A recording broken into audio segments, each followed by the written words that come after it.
বিসমিল্লাহির রহমানির রহিম। হে নবী সালমান, সত্যি কি তিনি এসেছেন যাকে দেখার জন্য এবং যার সামনে ঈমান আনার জন্য অপেক্ষায় ছিলে?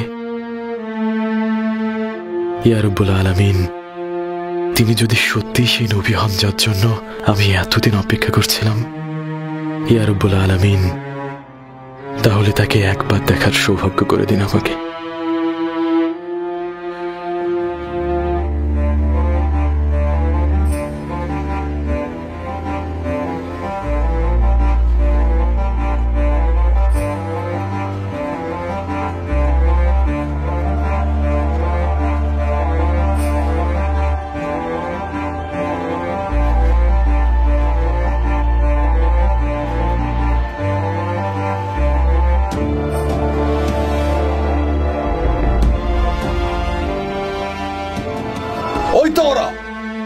ওই তো মোহাম্মদ আর ওর সাহাবীরা।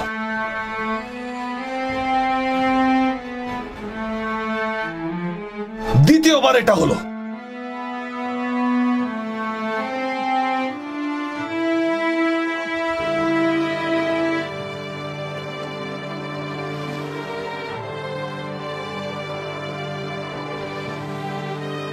এ কোন ইশারা দিচ্ছে আমাকে? আমি বুঝতে পেরেছি তিনি একজন পবিত্র মানুষ এবং তাকে আক্রমণ করা সম্ভব না।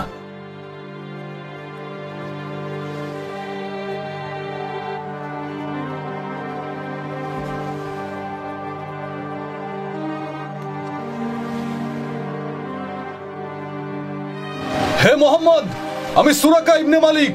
দাঁড়ান, আমি একটু কথা বলবো। আমি সত্যি বলছি, আপনার কোনো ক্ষতি করতে আসিনি। একবার শুধু আমার কথাটা শুনুন।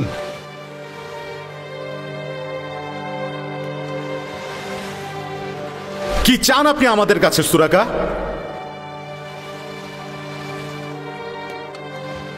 হে মোহাম্মদ, আমি শুধু প্রমাণ হিসেবে আপনার কাছ থেকে একটা স্মারক বস্তু চাই।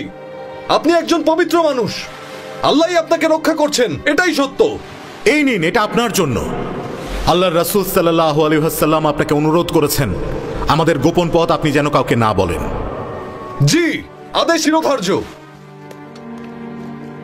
এরপর আল্লাহর রাসূল যখন তার সাহাবীদের এবং আবু বকর সিদ্দিককে নিয়ে মদিনার দিকে যাত্রা করছিলেন, তখন সে অঞ্চলের এক মহিলা কবি খানসা তামাদুর বিনতে আমর রাসূলুল্লাহ সাল্লাল্লাহু আলাইহি ওয়াসাল্লামের হিজরতের কথা শুনলেন এবং সুলাইম গোত্রের মানুষদের ডেকে রাসূলুল্লাহ সাল্লাল্লাহু আলাইহি ওয়াসাল্লামের ইসলামের দাওয়াত দিলেন। তিনি বললেন, আমি খানসা, আমি মুয়াইয়া এবং সাখরের বোন এবং আপনাদের প্রধান আমর বিন আল সারিদের কন্যা বলছি। আশহাদু আল্লা ইলাহা ইল্লাল্লাহ ওয়া আশহাদু আন্না মুহাম্মাদান রাসূলুল্লাহ। আমার পুত্ররাও ইসলাম গ্রহণ করেছে। আমি আপনাদের সকলকে এই কথাগুলো বলছি তার কারণ যেন আপনারা ঈমান আনেন, আল্লাহর সাথে কাউকে শরীক না করেন। আপনারা যদি ঈমান না আনেন তাহলে পরকালে জাহান্নামের আগুনে পড়বেন। আপনাদের জন্য শাস্তি অপেক্ষা করছে। হে সুলাইম গোত্রের মানুষেরা, আমি আল খানসা আপনাদের সকলকে ইসলামের প্রতি বিশ্বাস আনার দাওয়াত দিচ্ছি। যারা ইসলামের প্রতি ঈমান আনবেন, ইহকালে ও পরকালে তারা পুরস্কৃত হবেন এবং অবিশ্বাসীদের জন্য অপেক্ষা করছে কঠিন শাস্তি। খানসার কথা শুনে গোত্রের মানুষেরা প্রভাবিত হয়েছিল।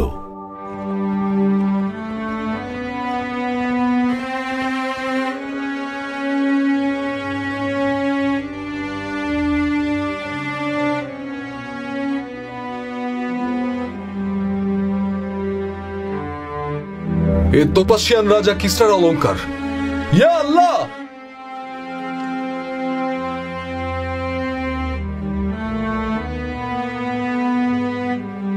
এই নিন উম্মে মাওয়াদ, আপনি এটা পান করুন। এই দুধ সেই ভেড়ার কাছ থেকে পেয়েছি যে পূর্বে কখনো দুধ দেয়নি। এখন আপনি পান করে বাকিটা আপনার স্বামী আবু মাওয়াদের জন্য রেখে দিন। কি অদ্ভুত কথা! আমাদের ভেড়া তো দুধ দেয় না, আর আজকে সে হঠাৎ করে এতগুলো দুধ দিয়ে দিল। হ্যাঁ, এই বাকি দুধটুকু আমি আমার স্বামীর জন্য রেখে দেব। আর এখানে তো অনেক দুধ আছে, বাকি সবাইও এই দুধ পান করতে পারবে। আজ কে দুধ দহন করেছে তিনিই বরকতময় ব্যক্তি। ঠিক আছে, এখন পান করে আপনি শুকরিয়া আদায় করুন, কারণ ভালো কিছুর জন্য সৃষ্টিকর্তার কাছে শুকরিয়া আদায় করা উত্তম। এখন আমরা এখানে কিছুক্ষণ বিশ্রাম করে নেব, তারপরেই আমরা আমাদের যাত্রা শুরু করব।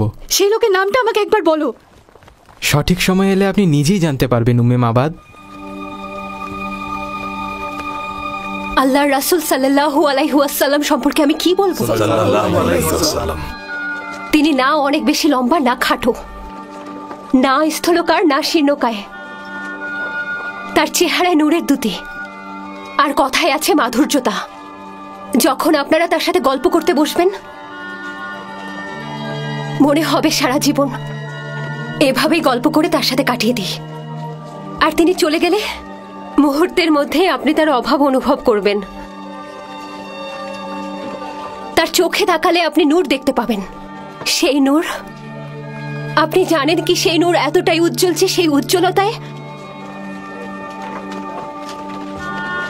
রহমত বর্ষিত হয়। আমি আর অপেক্ষা করতে পারছি না। আমি কখন তাকে দেখবো আর মনে প্রশান্তি ফিরে পাবো। গরম বেড়ে চলেছে, আমার মনে হয় না এত তাপমাত্রায় রাসূল এখানে আসতে পারবেন। যতক্ষণ না আল্লাহর রাসূল সাল্লাল্লাহু আলাইহি ওয়াসাল্লাম এখানে আসেন, আমি নড়বো না। হে উম্মে উমারা, আমরা রাসূলকে দেখতে আবার বিকেলে আসব। চলুন। তাকে পাওয়া গেছে, তাকে পাওয়া গেছে। আপনারা যার অপেক্ষা করছিলেন সে চলে এসেছে। যার অপেক্ষায় এতদিন ছিলেন তিনি চলে এসেছেন। হে মুমিনগণ, আপনারা যার অপেক্ষায় ছিলেন তিনি চলে এসেছেন। হে মুমিনগণ, আপনারা শুনুন। হে মুমিনগণ, রাসূলুল্লাহ চলে এসেছেন।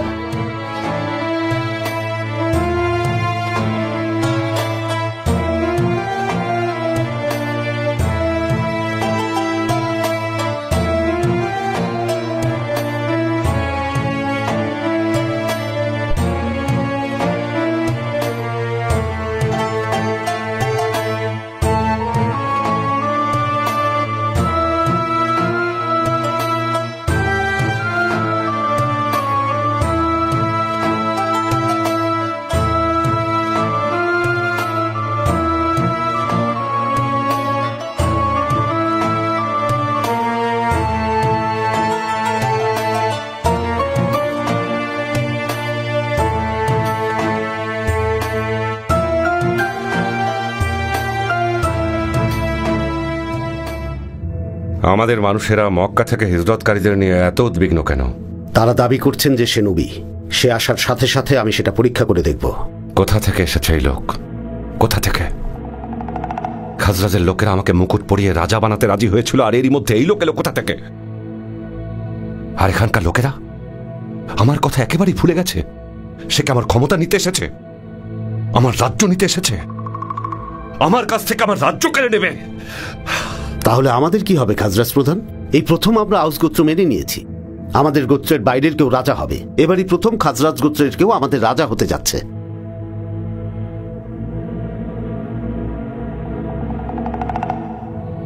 দেখা যাক কি হয়। ওই লোক এখানে আসা পর্যন্ত অপেক্ষা করি। এখন তো খাজরাজ আর আউসের সবাই মোহাম্মদকে নিয়ে ব্যস্ত। শুধু তুমি, আমি আর অল্প কিছু মানুষ এই নিয়ে চিন্তা করছি। বাকি সবাই মোহাম্মদকে নিয়ে পড়ে আছে। কোথা থেকে এসেছে এই মোহাম্মদ? মনে হচ্ছে আমার ক্ষমতা কেড়ে নিতে এসেছে। কিন্তু এটা কখনোই সম্ভব না। সে যদি সত্যি নবী হয় তাহলে ক্ষমতার লোভ তার থাকার কথা না। সেখানে ধর্মের দাওয়াত দিতে আসার কথা, কারো রাজ্য জয় করার উদ্দেশ্যে না। আপাতত ধৈর্য ধরি, কিন্তু আমার মনে হচ্ছে খারাপ সময় আসছে। খুবই খারাপ সময়। এরপর রাসূলুল্লাহ সাল্লাল্লাহু আলাইহি ওয়াসাল্লাম কুবাতে পৌঁছে গেলেন, যা মদিনার বাইরে মুনাওয়ারাতে ছিল, এবং সেখানে তিনি 4 দিন অপেক্ষা করেছিলেন আর অন্যান্য মুসলমানদের সাথে নিয়ে কিবা মসজিদ স্থাপন করেছিলেন, যে মসজিদটি ইসলামের ইতিহাসের একটি অন্যতম সাক্ষী। পরের শুক্রবার রাসূল তাঁর যাত্রা শুরু করলেন আর আউফ গোত্রের ভূমিতে গিয়ে সালাত আদায় করলেন, যে ভূমির মসজিদ অবস্থিত ছিল রানুনা উপত্যকার পাশে। এটাই মদিনায় প্রথম জুম্মার জামাত ছিল। এরপর আল্লাহর রাসূল আবু বকর ও সাহাবীদের নিয়ে মদিনাতুল মুনাওয়ারাতে প্রবেশ করে মদিনায় অপেক্ষারত মানুষদের সাথে দেখা করলেন, যারা এতদিন তপ্ত রোদে অপেক্ষা করছিলেন। নবীজিকে দেখার সাথে সাথে তাদের মধ্যে আনন্দের বন্যা বয়ে গেল।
এরপর কিবা থেকে আল্লাহর প্রিয় রাসূল সাল্লাল্লাহু আলাইহি ওয়াসাল্লাম মদিনায় প্রবেশের প্রস্তুতি নিলেন।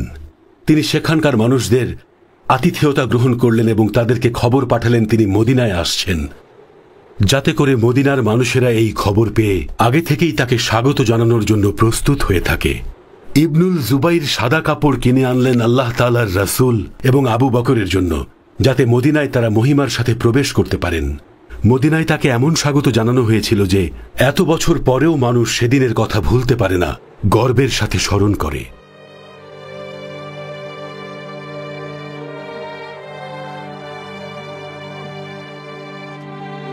শুনুন সবাই, উনি আল্লাহর রাসূল সাল্লাল্লাহু আলাইহি ওয়াসাল্লাম।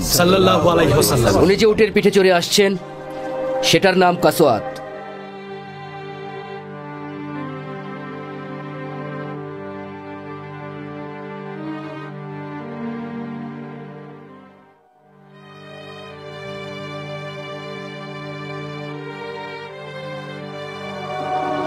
আল্লাহর রাসূল সাল্লাল্লাহু আলাইহি ওয়াসাল্লাম আদেশ দিয়েছেন এই উটকে নির্বিঘ্নে বিচরণ করতে দিতে, কারণ এটা আদেশপ্রাপ্ত। রাসূলুল্লাহ,